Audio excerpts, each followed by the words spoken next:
tiba-tiba sosok maling itu membalikkan wajahnya sambil memandang ke arah Pak Wisnu, yang memang waktu itu penutup kepalanya yang terbuat dari sarung itu sudah lama terlepas akibat perkelahian tadi.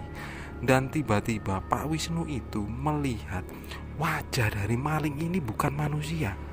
Wajahnya itu seperti campuran seperti hewan dan siluman, dan baunya itu sangat busuk sekali.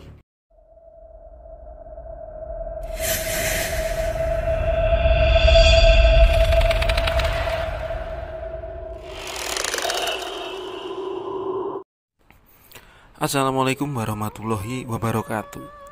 Selamat datang kembali di channel Jalan Hidup AR5 bersama saya Ari. Beberapa kisah horor atau kisah mistis yang saya ceritakan di sini bukan bermaksud untuk menakut-nakuti, apalagi tentang hal-hal seram yang pernah saya ceritakan. Jadi kisah horor atau kejadian-kejadian di luar nalar sebaiknya diambil sisi kesimpulan untuk menambah tingkat keimanan, karena memang hal-hal gaib itu ada.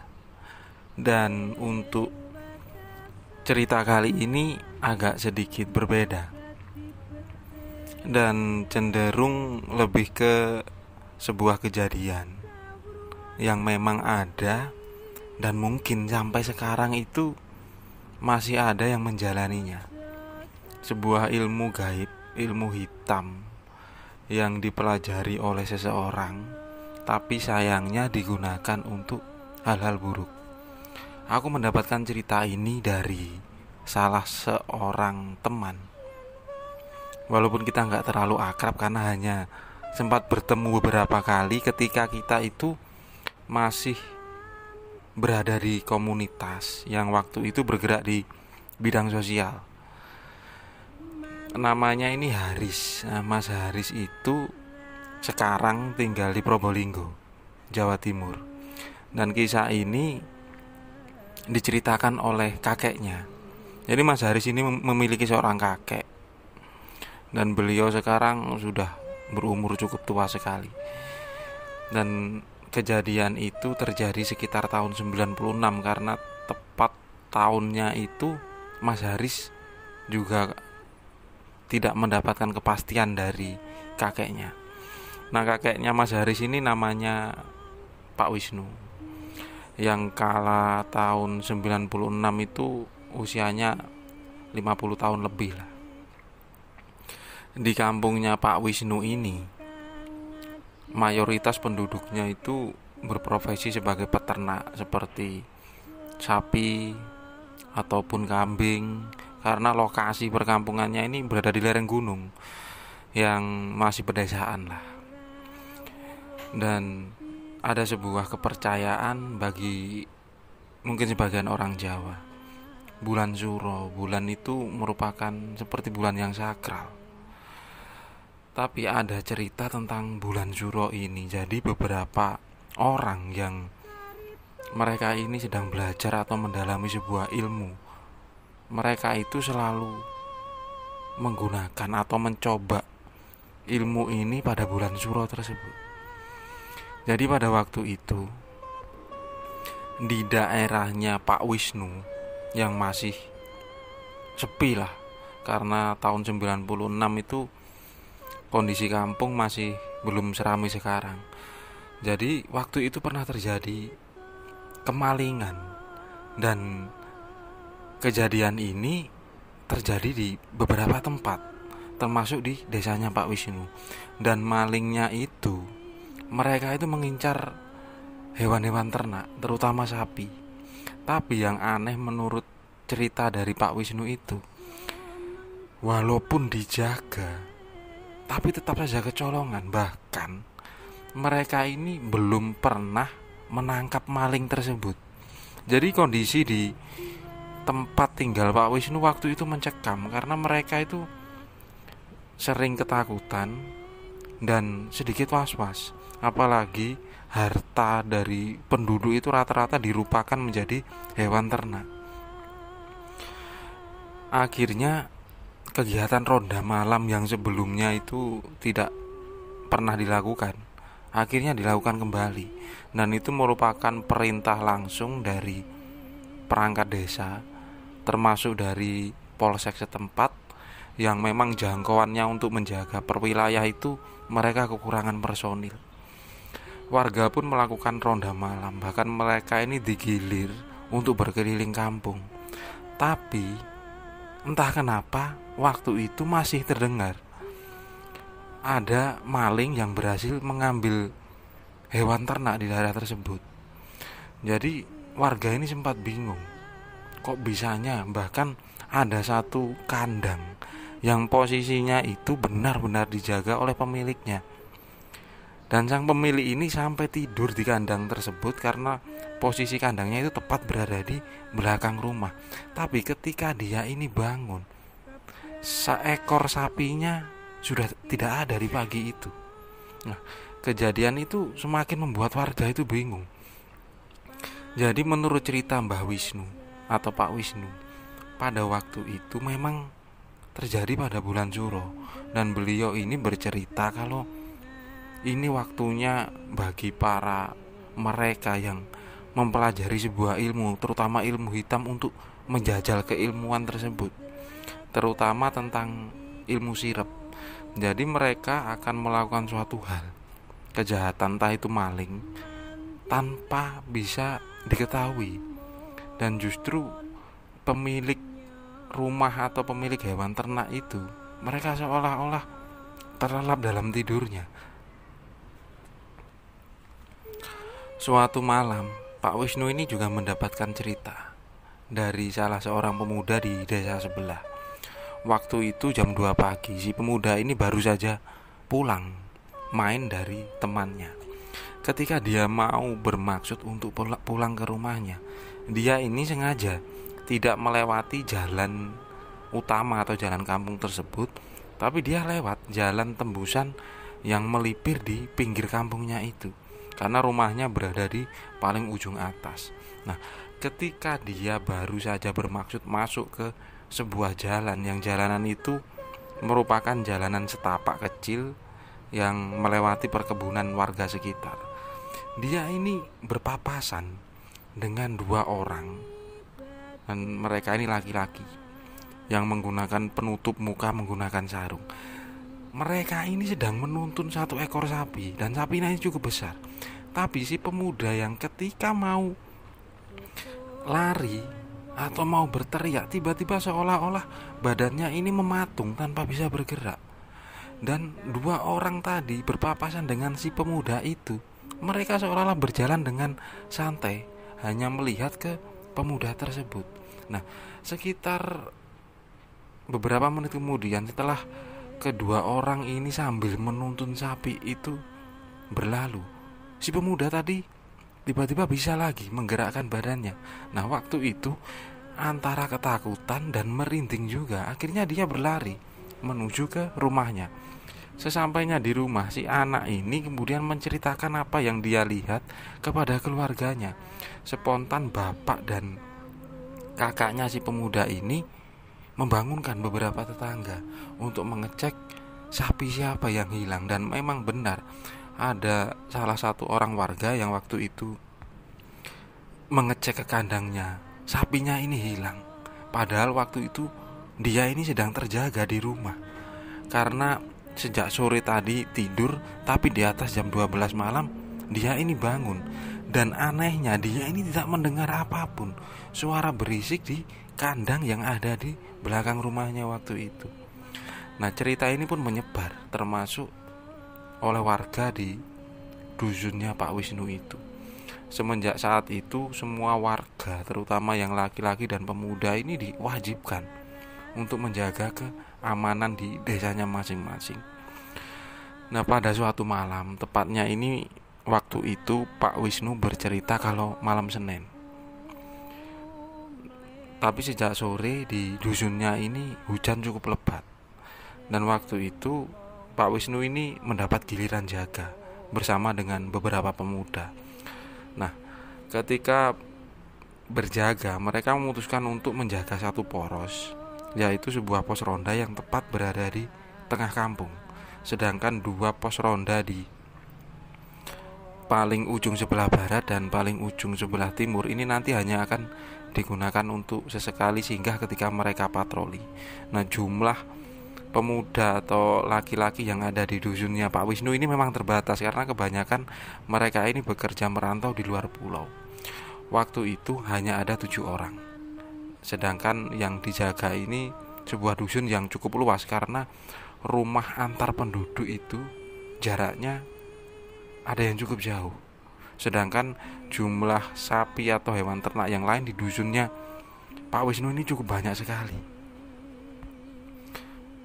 Beberapa warga ibu-ibu mereka membikinkan makanan serta minuman seperti kopi atau teh. Sedangkan Pak Lurah atau perangkat desanya ini memberikan sedikit uang untuk membeli rokok atau cemilan yang itu diberikan 1 minggu sekali dan akan dibagi setiap malamnya. Sekitar jam 9 malam, ronda waktu itu memang seperti berbeda dengan hari-hari sebelumnya. Suasana itu begitu hening dan agak dingin mungkin karena sejak sore tadi hujan. Dan waktu itu sampai jam 10 gerimis ini baru benar-benar reda. Nah, beberapa pemuda yang ada di kampung tersebut, mereka ini kok bilang sejak tadi itu ngantuk sekali. Tapi akhirnya Pak Wisnu dan 2 orang temannya yang memang mereka ini sudah berumur, mereka akan mengalah untuk berkeliling kampung. Sedangkan beberapa pemuda ditugaskan untuk menjaga pos ronda. Kalaupun ada apa-apa, nanti mereka akan mengetahui terlebih dahulu. Nah, ketika berkeliling kampung di malam itu dengan menggunakan senter, suasana itu seperti terlihat aman, tidak ada yang mencurigakan. Dan sekitar jam setengah 12 Pak Wisnu kembali lagi setelah singgah di salah satu pos yang paling ujung sebelah timur dan berhenti di sana. Mereka kembali lagi ke pos utama. Sekitar jam 1 beberapa pemuda ini sudah tertidur lelap, sedangkan Pak Wisnu bersama kedua temannya yang mungkin mereka seumuran membuat api unggun, sedikit membakar kayu bakar untuk menghangatkan mereka yang memang kondisi waktu itu memang sangat dingin sekali. Baru saja mereka sambil menyeruput kopi, menghisap rokok, memulai obrolan ketika api ini sudah cukup membesar. Terdengar teriakan, dan teriakan itu berasal dari sisi paling timur desa dusun tersebut. Teriakan itu cukup keras sekali dari seorang laki-laki. Dia ini berteriak tolong, tolong, tolong, dan itu berulang kali. Nah, spontan waktu itu mereka ini berdiri dan beberapa pemuda yang berjaga itu mereka terbangun, kemudian berlari menuju ke arah suara tersebut. Dan bahkan ada beberapa warga yang mungkin memang masih terjaga. Mereka ini keluar rumah bermaksud mencari tahu apa yang terjadi. Sedangkan waktu itu Pak Wisnu memanggil salah seorang temannya yang mau ikut ke arah tersebut. Beliau ini bilang, "Kamu gak usah ikut, kamu jaga di sini sama aku. Dusun ini cukup luas. Nanti kalau di sana semua, kalau ada kejadian di sekitar sini, nggak ada yang tahu." Nah, temannya ini sebenarnya sempat menolak, tapi mungkin karena takut dengan Pak Wisnu. Karena sebelumnya Pak Wisnu ini memang orang yang cukup disegani lah di kampungnya. Dan waktu itu Pak Wisnu sambil memegang baju dari salah satu temannya itu. Selang beberapa menit, mungkin 2 atau 3 menit, mereka berdua ini mendengar suara sapi. Dan itu berasal dari sisi barat pos jaga mereka. Dan waktu itu Pak Wisnu dan temannya ini saling pandang, karena suara sapi tersebut agak berbeda. Seperti dia ini mengeluarkan suara untuk memberontak, bukan seperti suara sapi pada umumnya. Kemudian dengan pelan-pelan Pak Wisnu mengambil sesuatu yang berada di pos jaga tersebut. Sebuah senjata yang merupakan milik dari Pak Wisnu. 1 batang rotan yang ukurannya itu cukup besar. Nah, kemudian 2 orang ini berjalan dengan sangat pelan sekali karena Pak Wisnu ini ingin tahu apa yang dia dengar, dan menurut feelingnya memang akan terjadi sesuatu di tempat yang akan mereka tuju. Mereka berdua berjalan menuju ke arah tersebut, sekitar 50 meteran lah mungkin. Mereka ini tiba-tiba berhenti. Beberapa meter di depan mereka ada seorang laki-laki, dan laki-laki ini sedang menuntun dengan tenang dan santainya seekor sapi. Nah, menurut Pak Wisnu, apa yang dia pikirkan itu ternyata benar. Jadi suara yang ada di sebelah timur tadi itu hanya suara pengecoh, karena jumlah mereka ini bukan hanya 1 atau 2 orang. Ketika mereka ini berfokus ke arah suara minta tolong tadi, justru pelakunya itu berada di sisi sebaliknya. Dan waktu itu Pak Wisnu untuk pertama kalinya melihat sosok lelaki yang menggunakan penutup kepala ini sarung. Dan sosoknya ini cukup besar. Menurut ukuran seorang laki-laki itu lebih besar daripada Pak Wisnu, padahal beliau ini badannya cukup gempal. Nah, akhirnya Pak Wisnu ini menegur, "Woi." Sosok laki-laki tadi kemudian berhenti dan memandang ke arah Pak Wisnu bersama temannya. Dan waktu itu pikiran Pak Wisnu hanya ingin menangkap si maling tadi. Tapi ternyata si maling tadi kemudian dengan santainya mengikatkan sapi ke sebuah pohon rambutan yang berada di sisi jalan setapak yang dia lewati.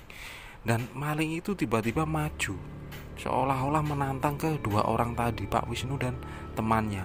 Sedangkan temannya ini terlihat sangat ketakutan, karena si sosok tadi juga mengeluarkan sebuah parang, dan parangnya ini cukup panjang.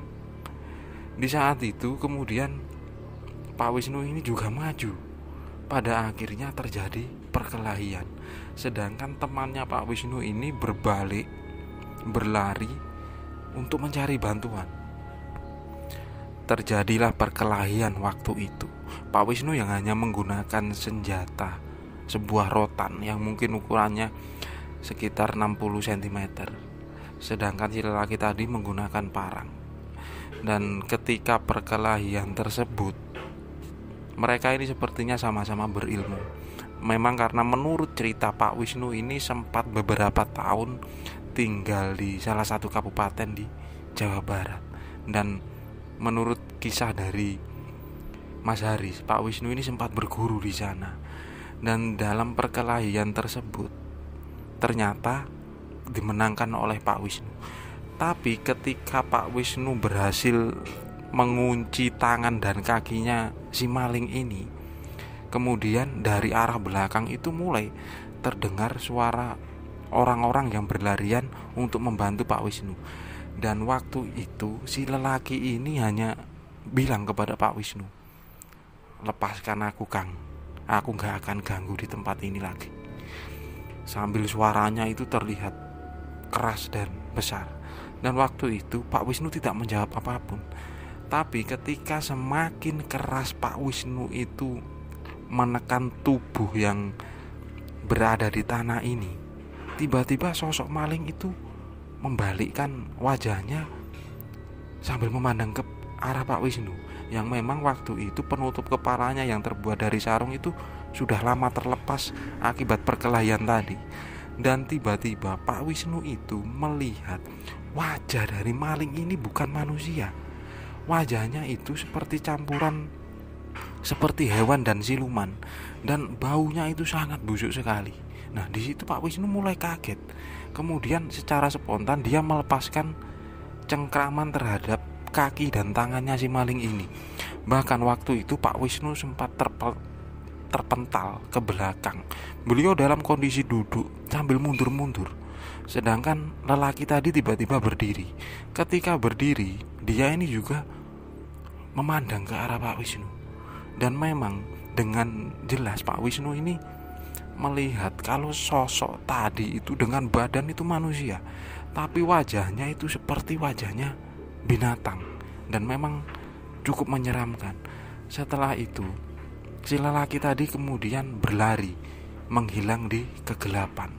Dan spontan beberapa warga yang sudah mendekat ke arah Pak Wisnu, mereka ini berteriak, "Maling, maling!" Dan ada juga perempuan yang berteriak untuk minta tolong. Di situ mereka mengkhawatirkan kondisi Pak Wisnu yang waktu itu sedang habis berkelahi. Pak Wisnu yang masih agak sedikit shock dengan kejadian itu kemudian dibopong oleh beberapa warga.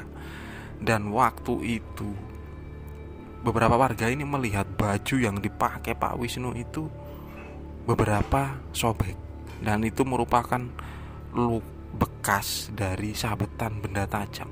Tapi yang aneh, badan Pak Wisnu ini tidak mengalami luka-luka. Nah, kemudian Pak Wisnu ini dibawa ke salah satu rumah perangkat desa yang memang dekat dengan kejadian tersebut, dan beliau kemudian menceritakan tentang apa yang dia alami tadi. Beliau yang hampir berhasil menangkap setelah mengalahkan maling tersebut. Beliau ini melihat kalau maling ini bukan sembarangan orang. Mungkin mereka ini berkelompok dan mereka ini memiliki sebuah ilmu yang akhirnya pada waktu itu Pak Wisnu bilang mereka ini menggunakan ilmu setan. Dan semenjak kejadian tersebut dan cerita ini sudah menyebar sampai ke desa-desa seberang, di situ penjagaan itu semakin diperketat. Dan setelah kisah tersebut terjadi, memang tidak pernah terjadi lagi pencurian khususnya di tempat Pak Wisnu tinggal ini. Hanya ada terdengar suara pencurian tapi di desa yang cukup jauh. Tapi setelah bulan Suro itu berakhir, memang sudah tidak terdengar lagi kisah atau cerita tentang pencurian yang menggunakan ilmu sirep atau sejenisnya. Itu adalah sebuah kisah mistis yang pernah dialami oleh Pak Wisnu yang diceritakan oleh salah seorang teman yang sudah aku anggap seperti saudara bernama Mas Haris. Terima kasih buat teman-teman yang sudah menonton video ini. Jika teman-teman suka, tekan tombol like. Jika tidak suka, tekan tombol dislike. Itu pun kalau tega. Komen ya, kasih masukan, atau kita berbagi cerita horor. Subscribe, share juga boleh. Terima kasih dan wassalamualaikum warahmatullahi wabarakatuh.